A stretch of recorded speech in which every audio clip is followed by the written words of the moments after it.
back to the channel Biology Pathway, and as promised we're going to study now 8.3 wala topic, an overview of cell. So previously we have classified organisms on the basis of the number of cells within them.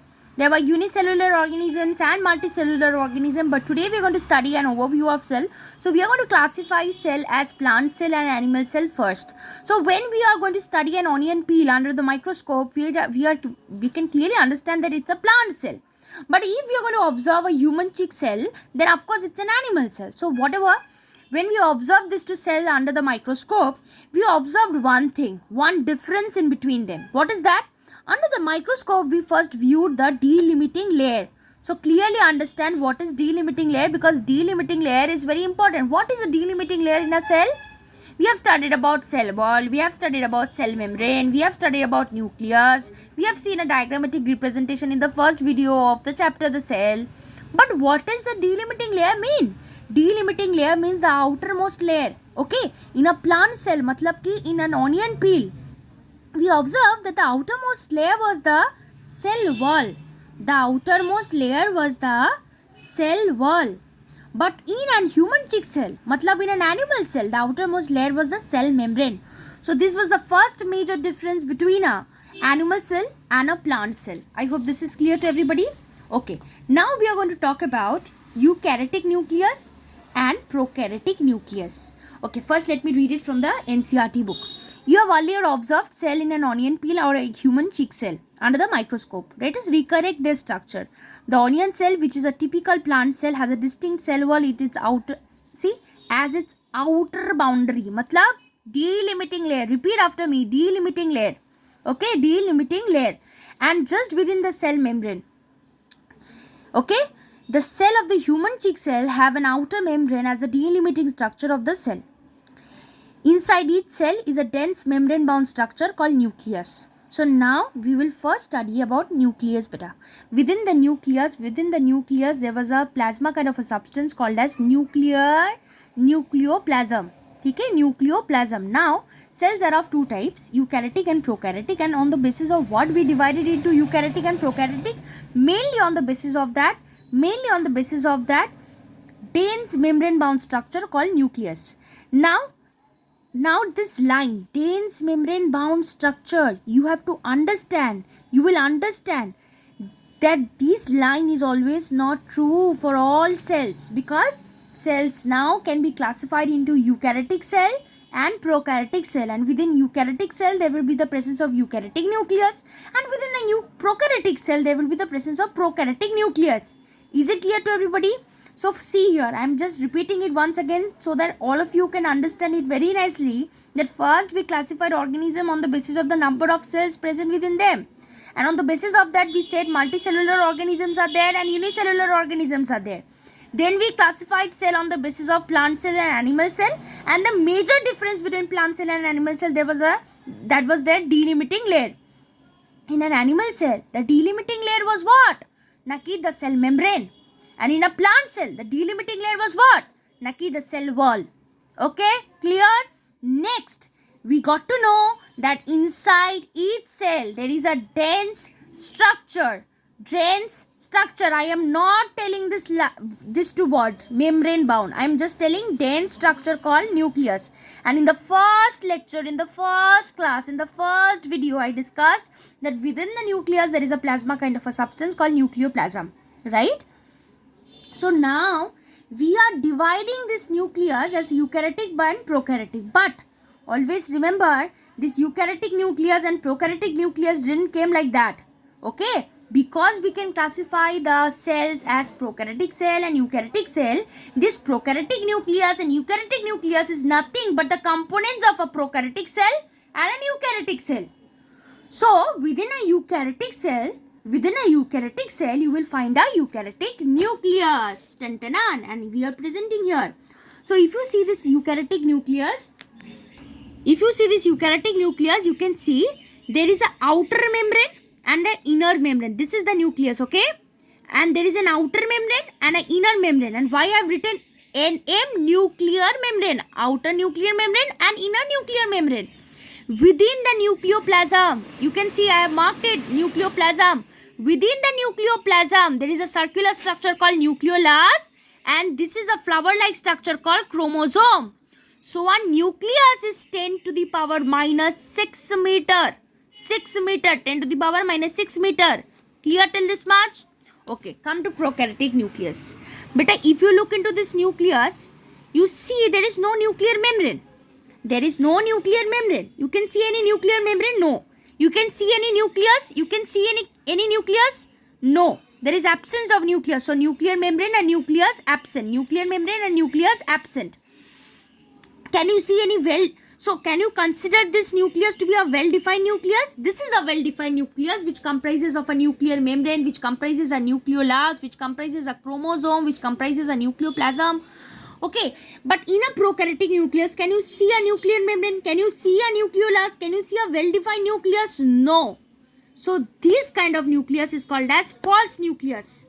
This kind of nucleus is called as true nucleus. Now within the nucleus, beta, observe this. I said that there is a chromosome. So now we will study eukaryotic chromosome. So in a eukaryotic chromosome, can you see this? Can you see this brown color structure? Snake-like brown color structure. This is the double-stranded linear DNA. Double-stranded, please ignore this, okay? I have cutted this with my pen. Double-stranded linear DNA. And this DNA is being combined. And this DNA is being packaged. Okay, a length of a DNA is 2.2 meter. Now we have to adjust this DNA within the chromosome. And that chromosome is floating in the nucleoplasm of a nucleus. So you can clearly understand that nucleus is so small. So this 2.2 meter wala DNA ko we have to compress. We have to compress. So in the compressing, you can see there are some protein, pink and green proteins. Pink and green proteins. This protein will help in the compressing of the DNA, then genetic material. So this pink colors are the histone protein which are basic in nature. Beta, DNA is negative in nature. Negatively charged. So this positively charged, this histone proteins will help in the packaging. Okay, and this green are non-histone protein which are acidic in nature, and there are small amount of RNA also, and hence this is a true chromosome. So two nucleus के अंदर true chromosome is present हो रहा है. My goodness, I am very poor in Hindi. So in a true nucleus there is a presence of true chromosome or true genetic material, beta. True chromosome or true genetic material. But if you come to a prokaryotic cell, you can clearly see here that there is absence of nuclear membrane, absence of nucleoli. There is no well-defined nucleus. False nucleus is present here. And if you look into the genetic material, this is the DNA, brown color structure, and this is the green color dotted structures are non-histone protein. So in a eukaryotic chromosome, you observed what? You observe there is the presence of double-stranded linear DNA. In a prokaryotic chromosome, you can clearly observe there is single, double-stranded, circular, naked DNA. Why naked DNA? Because histone protein is absent. Rather, here is only the presence of non-histone protein, and that too it is basic in nature. But in a true chromosome, when you studied a eukaryotic chromosome, you saw what? You saw there is the presence of histone protein which is basic in nature and non-histone protein which is acidic in nature. But in prokaryotic chromosome, you can clearly understand there is absence of, first of all, absence of histone protein, and secondly, the non-histone protein in case of prokaryotic chromosome, it is basic in nature. It is basic in nature. It is basic in nature. It is basic in nature. And DNA is not covered by any nuclear membrane but present in cytoplasm. DNA is not covered by any nuclear membrane but present in cytoplasm. So we can say that in a false nucleus there is a false chromosome, and within the false chromosome there is a genetic material which is circular in nature, where DNA is present, non-histone protein is present, and only RNA is present. Other than this, nothing is present. So if we focus on the NCERT reading which is being present here, it is being told here that each cell, you can see inside each cell is a dense membrane bound structure. So in all cell we will not find a membrane bound structure. So this line I have proved very nicely that always the nucleus are not membrane bound, right? So this nucleus contains the chromosome which in turn contain the genetic material DNA. ठीक है. Cells that have membrane bound nuclei are called eukaryotic, whereas the cells lack membrane bound nucleus are called prokaryotic. In both prokaryotic and eukaryotic, semi-fluid matrix called cytoplasm occupies the volume of the cell. So one thing which is common in both prokaryotic and eukaryotic cell is the cytoplasm. Cytoplasm is a semi-fluid matrix. The cytoplasm is the main arena of cellular activities in both plant and animal cell. Main arena of cellular activities matlab, because to keep a cell alive there are many chemical activities occurring, and maximum of the chemical activities which are considered to be as cellular activities occur where? In that semi-fluid matrix called cytoplasm, which is present in both prokaryotic and eukaryotic cell. Various chemical reactions occur in it to keep the cell in living state. Many chemical reactions occur in it to keep the cell in living state. So till this much we have studied. In the next video we will start from besides the nucleus. Okay, so I hope you have liked the video. I hope I have tried my level best, but still if you are having any confusion in any point, if any point is not clear, please do comment below. I would like to come up with the next video where first of all, as I have told that after every 3 videos I will come up with a video where I will revise everything that we have done till date, okay, in the first 3 classes. But above that, the most important thing is whether you guys are understanding or not. If there is any problem, any doubt, any query, then please do write in the comment section. Then I would definitely look into it and I would like to respond to it. So as promised, we will come up from besides the nucleus in the next video. Hope you guys liked it. Hope you guys have got some information from this video, and this is quite understandable. And what to say else? Keep studying, keep doing hard work, and hard work never goes waste.